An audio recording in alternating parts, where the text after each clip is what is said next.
अब कोई नहीं कहता है because I am doing something important, so and I would like to focus on it. तो ठीक है, when if it has to happen, it will happen in its own time. If it doesn't happen, that's also fine. अच्छा, आंटियाँ आपको भले नहीं परेशान करती होंगी, मैं नहीं जानती आपने कितना देखा है या नहीं, लेकिन जब मैं सर्च कर रही थी आपके बारे में तो मैंने देखा कि बहुत से यूट्यूबर्स ने ऑलरेडी आपकी शादी किससे होने वाली है ये पर्चा भी छपवा रखा है कि पक्की खबर है, ऐसे करके उन्होंने छाप रखा है।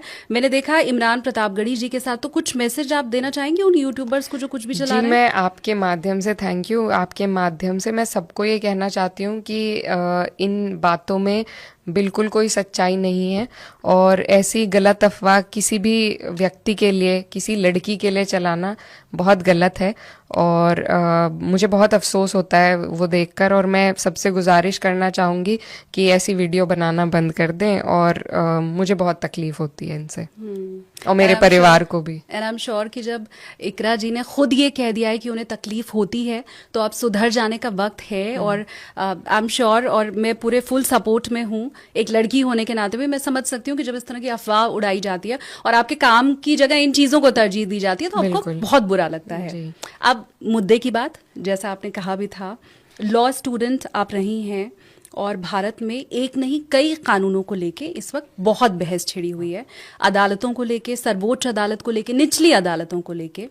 तो अगर मैं एक एक करके हर मुद्दे पे आना चाहूँ तो सबसे पहली बात, क्योंकि फैशन मुझे लगता है हो गया है कि फलानी मस्जिद के नीचे पहले तो मंदिर हुआ करता था, साक्ष्य दिखाई दे रहे हैं, साक्ष्य उसके दिखाई दे रहे हैं और अदालतें कह देती हैं कि जो सर्वे कराइए।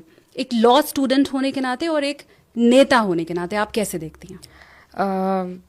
Thank you for this question. I think देखिए, अब से मैं I will go back to history a little bit.